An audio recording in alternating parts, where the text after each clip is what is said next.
dis toujours qu'il ne faut pas beaucoup parler. Et je pense que j'ai donné les grandes lignes. Et en cas de questions, je suis là disponible pour répondre à vos questions. Merci.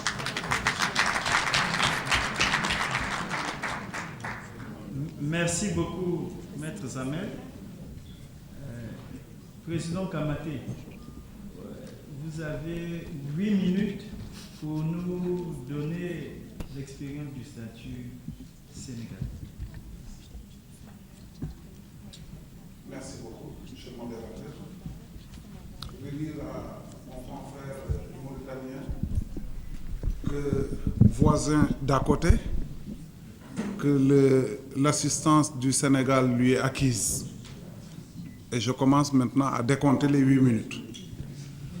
Relativement au statut du Sénégal, il faut dire que du point de vue historique, le premier statut date de 1960. Il se caractérisait à l'époque par l'existence de 3 catégories d'huissiers. Des huissiers fonctionnaires, qui avaient donc un premier statut, des huissiers ad hoc et des huissiers titulaires de charge. Ce statut-là, qui prévoyait la possibilité d'être nommé huissier, ne fixait pas en fait le concours, ne prévoyait pas le concours. Après 1960, l'on peut dire que le véritable statut moderne des huissiers est advenu en 1989. C'est justement le statut de 1989 qui a permis le relèvement académique pour pouvoir postuler au concours des huissiers. Voilà comment est-ce que la première génération des universitaires titulaires de maîtrise en droit ou de diplôme admis en équivalence se sont retrouvés pour une promotion, si je ne m'abuse, de 9, ils sont encore dans la salle, 9 ou 10, 12, ils sont encore dans la salle. Alors, ce statut de 1989 avait ceci de particulier, il n'énonçait pas de manière très claire les fonctions, les attributions monopolistiques. Mais c'est à la lumière du statut de 2002 que l'on constatera, que l'on déduira de l'écriture du statut de ces attributions-là qu'effectivement c'était un monopole. À titre de monopole, c'était les monopoles, les attributions classiques, la préconstitution de preuves, l'assignation, convocation des citations des justiciables, en tout cas des parties au procès. En matière pénale, c'était le code de procédure pénale qui le prévoyait, qui le prévoit encore d'ailleurs, pour convoquer les protagonistes du procès pénal. Après, c'est l'exécution. Et aussi toute la batterie, le boulevard de la signification extrajudiciaire. Et l'on avait noté l'absence d'attribution, disons, concurrentielle. Ce texte a laissé subsister 2 catégories d'huissiers du point de vue statutaire. Il y avait les huissiers titulaires de charge et il y avait les huissiers dits intérimaires. En 2002, le texte a encore été modifié. Je voudrais simplement, pour mémoire, rappeler que 1996 a constitué une étape importante dans la vie et le plaidoyer, le développement de la profession d'huissier de justice au Sénégal, comme l'a rappelé d'ailleurs le Premier ministre hier. En 1998, il y a eu le décret qui a créé l'ordre des huissiers avec les compétences de cet ordre-là. En 2002, il y a eu le nouveau statut, disons, bon, il n'est plus nouveau, hein, le statut des huissiers qui abrogé et remplacé celui de 89, le véritable premier statut moderne.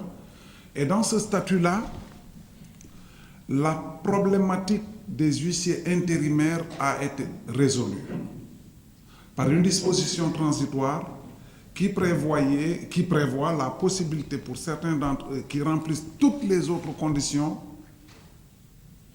et notamment les conditions de diplôme, de pouvoir faire le concours. Voilà comment est-ce que cette douloureuse question humaine a été prise en charge. Mais dans le statut de 2002, on a retrouvé l'énoncé d'une attribution concurrentielle, c'est-à-dire le recouvrement de créances. Mais nous avions noté, déjà dans le statut de 2002, qu'il y avait une différence de traitement entre l'huissier de justice, en tout cas du point de vue de la prestation de serment, entre l'huissier de justice, l'avocat et le notaire. Alors même que ceux-là prêtaient serment devant la cour d'appel, l'huissier continuait de prêter serment devant le tribunal de grande instance ou le tribunal régional. Cette problématique a été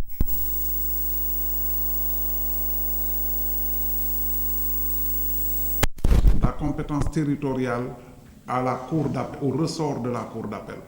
En fait, ça a été une technique utilisée pour régler accessoirement la viabilité des charges. Parce qu'à la vérité, se retrouver à 700 km de Dakar, sans matière civile, il faudrait bien pouvoir vivre.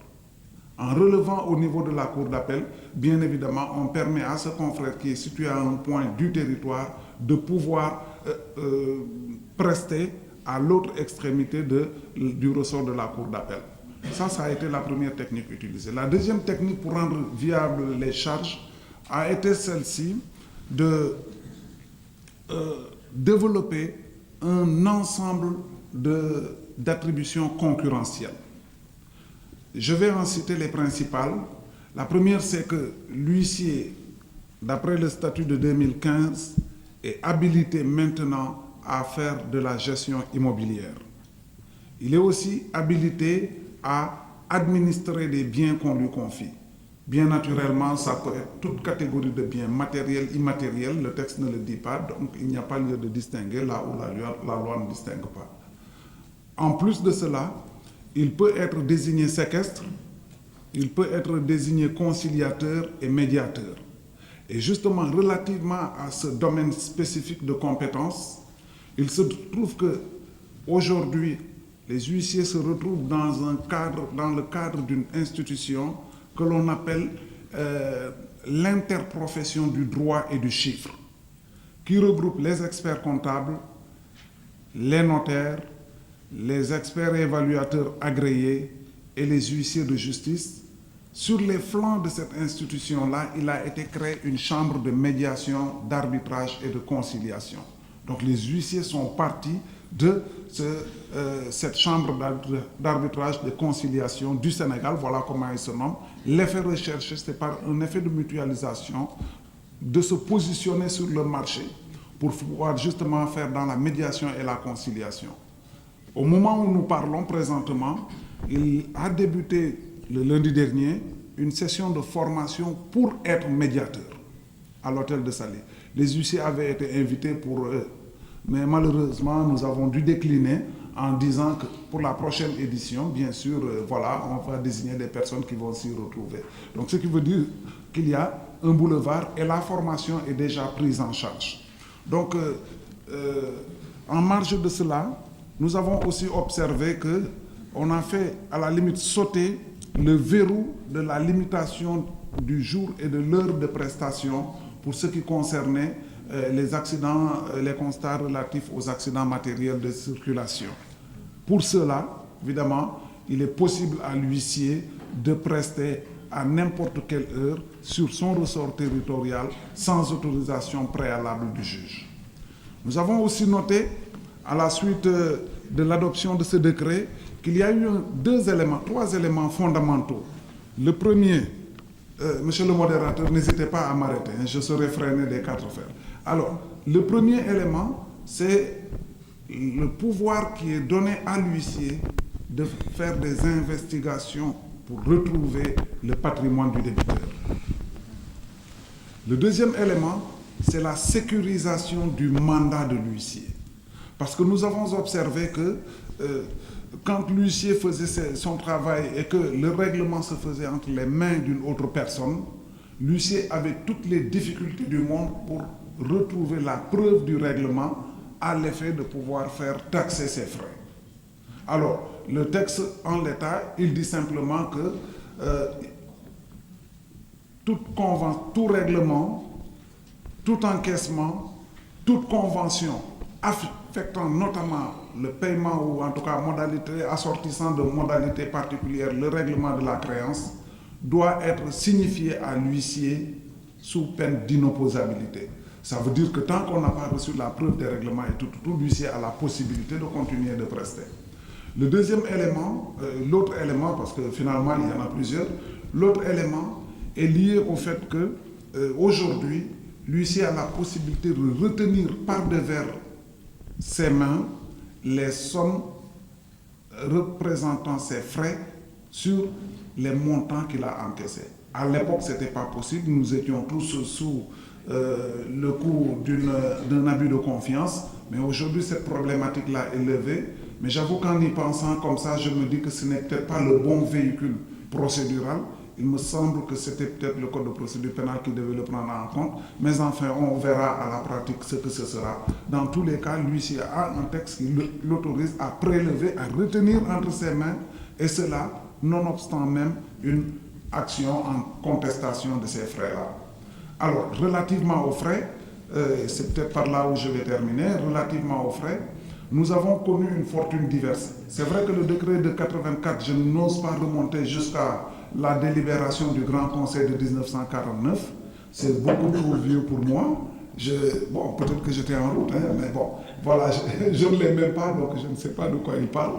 Alors, ce texte de 1984 était taillé sur mesure parce que, je vous rappelle, que les huissiers de l'époque étaient pour l'essentiel des fonctionnaires. Fonctionnaires, ils avaient un traitement assuré par l'État. Donc, il n'était pas question par un système de double rémunération qu'ils puissent être privilégiés par rapport aux autres. Voilà pourquoi est-ce qu'ils avaient des émoluments qui se caractérisaient, je m'excuse, par leur modicité. À partir du moment où, en 1989, il y a eu un nouveau statut, bien évidemment, on aurait dû réviser ce tarif-là. Et c'est là peut-être la question centrale. Il y a toujours eu un divorce entre le statut et le tarif. Le tarif vient après le statut et de temps en temps, on modifie le statut, du coup, le tarif il reste derrière. Ce qui fait qu'il ne prend pas suffisamment en considération les innovations et les besoins du moment. L'exemple type, c'est quoi? C'est le tarif correctionnel. Le tarif correctionnel qui date de 1966, qui a été modifié en 1975 et qui est bloqué là, et en vertu duquel une citation d'un témoin ou d'une partie civile tournerait autour de 1500 francs, 2000 francs. C'est plus que dérisoire. Il s'y ajoute, et c'est ça notre problématique, il s'y ajoute que le règlement de ces États-là ne se fait pas de manière régulière. Évidemment, quand on se trouve dans une zone où il n'y a pas de matière civile, qu'on utilise les économies réalisées pour servir les citations, et que par la suite, on ne se fait payer que 3 ans ou 4 ans plus tard ou 5 ans plus tard, en saucissonnant s'il y a lieu les États, bon, lui là, il fait 500 000, on va vous donner 200 000 sur ça, et puis... Mais sur toutes ces questions-là, une réflexion a été très profondément amorcée et des propositions ont été soumises à la chancellerie dans le cadre pas de mémorandum, mais disons d'une note d'audience qui a été conçue au moment où il nous a reçus en audience au mois de janvier dernier. La même problématique a été posée à M. le Premier ministre. Elle a aussi été soumise à M. le Président de la République dans le cadre de la note d'audience que nous lui avons laissée. Et il a prêté bonne oreille à ça en disant que pour le texte de 75, il fallait le relever. 75, ça date, donc il fallait le relever. Et pour les États, les arriérés, il fallait apurer tout cela. Bon, mais une chose est d'apurer, une autre est de sécuriser. Voilà pourquoi nous militons pour l'institution d'un compte spécial du Trésor qui serait pour ainsi dire une dérogation au principe de non-affectation des recettes publiques. Et voilà comment est-ce que ces sommes seraient purement et simplement affectées au règlement des tarifs d'huissier. Alors, Maître Kamaté, oui. Je pense que malheureusement, je vais peut-être arrêter votre Merci. plaidoirie. Bon, on va... Nous vous remercions. Mais nous allons vous excuser, nous voulions occuper votre place pour mettre à... Ah oui.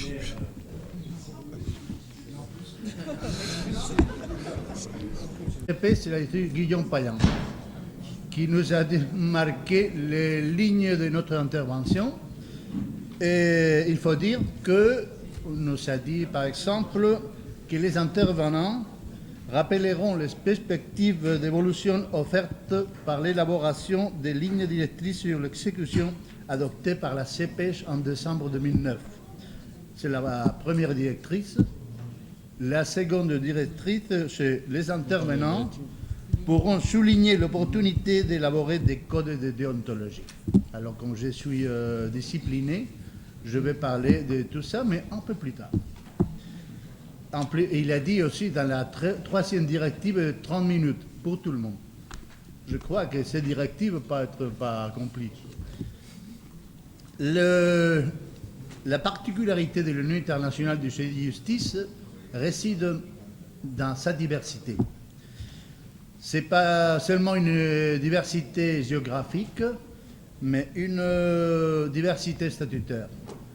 Nous sommes nos membres, nous sommes fonctionnaires, nous sommes libéraux, nous sommes de toutes sortes de spécialités dans notre profession qui finalement a seulement un but, que c'est de faire accomplir les arrêts judiciaires à la satisfaction du créditeur normalement. Chez nous, en Espagne, nous sommes une profession qui est née en 1396. Nous avons déjà une certaine expérience. Nous sommes nés fondamentalement pour supporter, pour aider tout le monde qui n'avait pas les possibilités d'aller dans le tribunal seul. Et dans ces époques que je vous parle, c'était très normal que le plus puissant allait dans le tribunal et il faisait accomplir ses prétentions sans aucune opposition. Et les gens, ils ne savaient pas lire, ils ne savaient pas écrire, ils ne connaissaient rien du tout. Alors, il se faisait accompagner par un procurador, qui c'est qui le assistait devant le tribunal. C'est pour ça que notre profession réside fondamentalement dans la représentation de la partie devant les tribunaux. Mais, comme toute profession, on a pris une évolution qui, en ce moment, notre travail, il y a un 95% de représentation, après un 15% en ce qui concerne l'exécution acte de communication. Mais l'évolution que nous avons prise, c'est l'évolution qui nous mène vers l'Union internationale du jeu de justice. Nous essayons de prendre des compétences sans perdre la représentation, comme les actes de communication. Avec les actes de communication, nous entrons en concurrence avec le tribunal. Nous faisons les choses plus vite et plus faciles que le tribunal. Nous avons aussi la vente aux enchères, meubles et immeubles. Et nous avons les actes de communication pour lesquels nous avons la capacité de certification, dont il ne nous faut pas de témoins pour faire notre travail. Et toutes ces compétences que nous essayons de prendre dessinent une figure qui, sans perdre son origine de la représentation, est plus près du jeu de justice. Il nous aide vraiment une question que c'est la CPEJ. Finalement, nous avons trouvé un organisme qui nous comprend. C'est pas facile parce que nous nous battons normalement en Europe avec tout le monde qui pense que nous ne devons pas être là ou que notre métier n'est pas important. Mais nous prenons les lignes directives de la CPEJ et pour nous c'est comme la Bible.